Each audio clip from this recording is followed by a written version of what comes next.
Hello friends, very most welcome to all of you in this our online lecture series. Friends, today we will discuss here the third part of Michelson-Morley experiment. As we have told you in starting of this topic is very large, so we are completing in third part the Michelson-Morley experiment.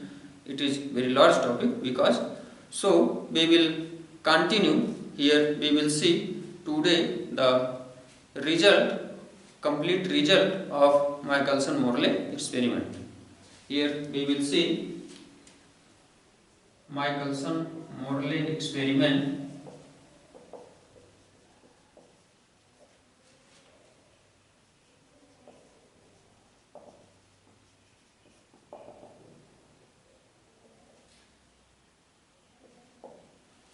Friends, in Michelson-Morley experiment we have found the value of fringe shift n. The value of fringe shift n is equal to 2l v square by c square into 1 by lambda.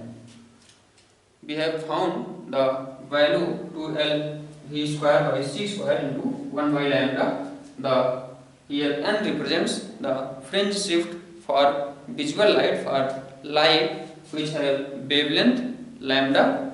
Here we can choose the value of lambda will be 5.5 into 10 power minus 7 meter, and also in this experiment the value of v was chosen that 3 into 10 power 4 meter per second, and c is equal to 3 into 10 to power 8 meter per second.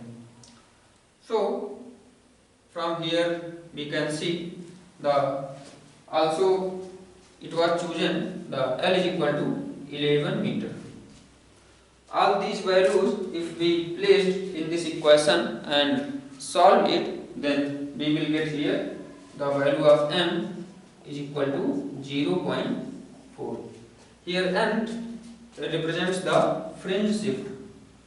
M is equal to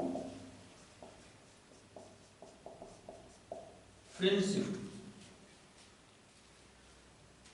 Friends, the scientist Michelson and Morley thinks that if the speed of light is relative,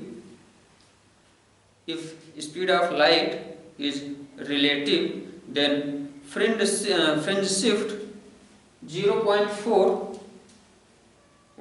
must be, but during this experiment, during this Michelson-Morley experiment, during this all these assumptions which we have discussed in part 2, it could be detected the fringe shift must be 0.4, but after experiment, after many times repeating this experiment, no fringe shift was observed. So here we can say that it was the failure of Michelson-Morley experiment,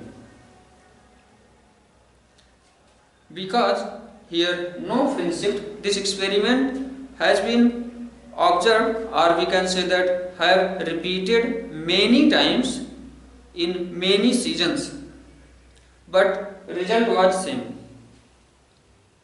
Result was no fringe shift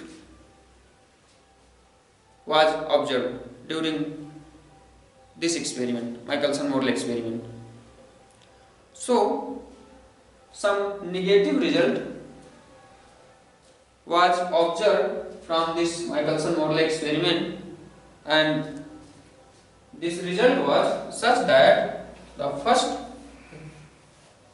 result from this experiment was observed hypothetical,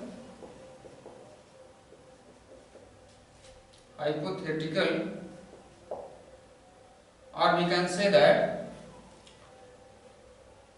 ether hypothesis.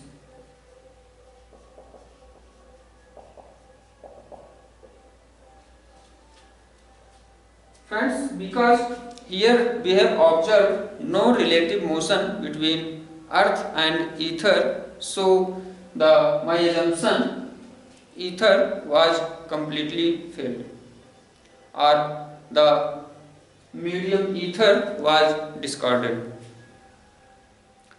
Here we can say the no relative motion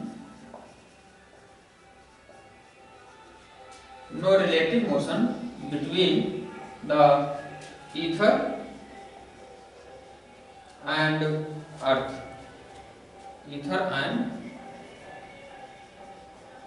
earth. So we can say here the no any ether medium is present in free space, which was my assumption, or we can say that which was assumption of scientist Michelson and Morley. So this assumption was discarded. Second result from this Michelson-Morley experiment is Lorentz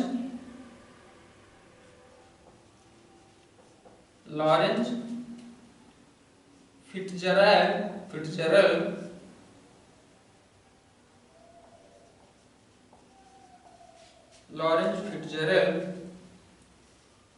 contraction.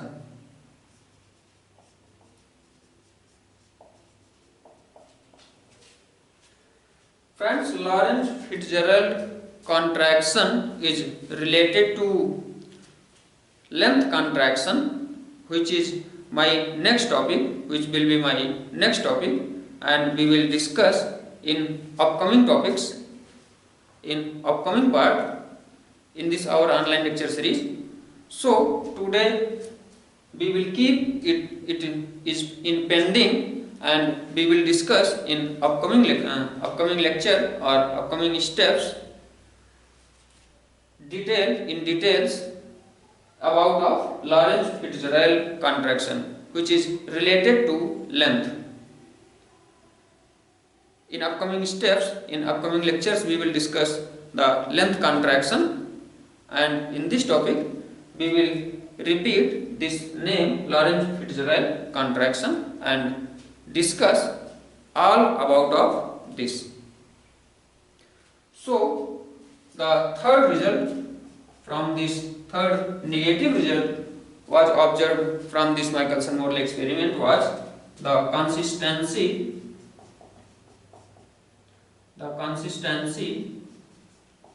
of speed of light.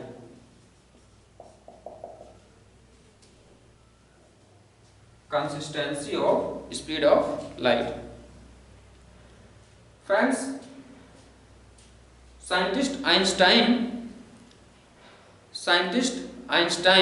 has performed very important result from this Michelson-Morley experiment, that the speed of light is always constant. That means we want to say that the speed of light does not depend upon the speed or motion of source or motion of observers or any other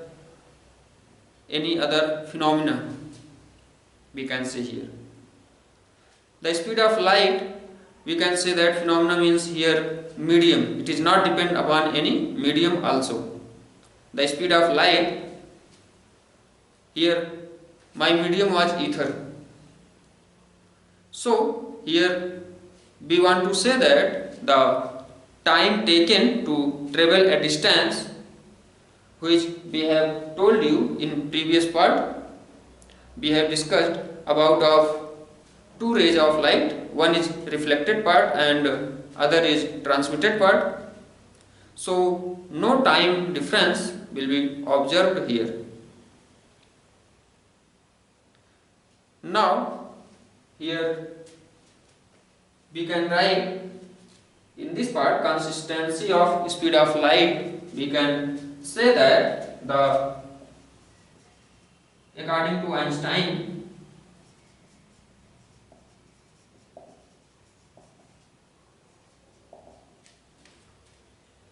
according to Einstein, the speed of light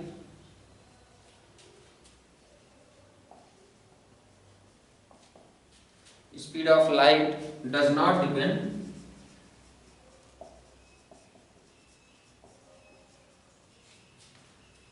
depend upon the motion of source or observers.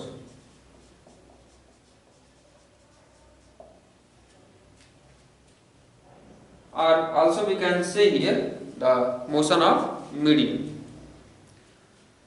Friends, the speed of light is invariant in all cases. In other words, in simple language we can say that speed of light always is invariant. The third very most important result was observed by scientist Einstein from this Michelson-Morley experiment. Here we want to say that the speed of light always is constant, either source is moving or it is at rest, or it is we can say that, or in other words, observer is moving or observer is rest, or medium is moving or medium is rest. It does not depend upon anything. The speed of light always constant. The third result is very most important result, and we will continue this result, consistency of speed of light, in upcoming steps also, in upcoming lectures also. This third result of this Michelson-Morley experiment we will repeat in upcoming lectures. It is very most important result. The speed of light always is invariant. It does not depend upon observer is moving, medium is moving, or it is rest, the source is moving or it is at rest. It does not depend upon anything. Now I hope the all results of Michelson-Morley experiment will be clear to all of you. So we will stop here, and here also we can say that the time will be same here. The value of T1 and T2 which we have observed, it will be same. The value of time will be same here. We can say that the speed of light always is invariant. The time will be same here. To travel a distance, the distance in previous lecture we have discussed, the distance was, one distance was PA and second distance was PB. So time here will be same according to this statement, according to, or we can say that about of this result, if speed of light always is invariant, then time will be same here. Because we have told you it does not depend upon motion of source or motion of observer, or also motion of medium. So today we will stop here and we will discuss the next important topic, special theory of relativity, in upcoming lectures. Today we will stop here. Thank you very much.